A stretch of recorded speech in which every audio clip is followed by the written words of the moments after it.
Today we hosted our annual carnival. It's the Ynysowen Community Carnival.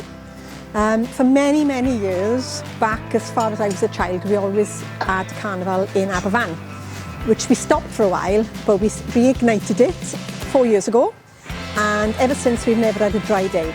It's got historical references, the carnival. It's been there since back in the 60s, so it's got some importance to the community.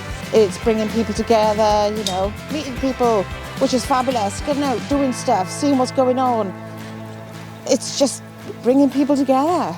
It would be super cool if we could have a lot more people at our monthly meetings.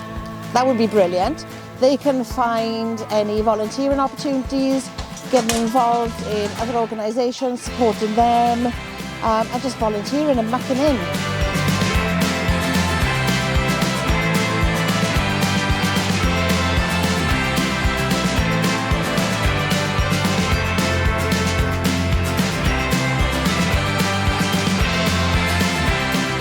Just come along, find out what's going on, and have a cuppa, have a chat.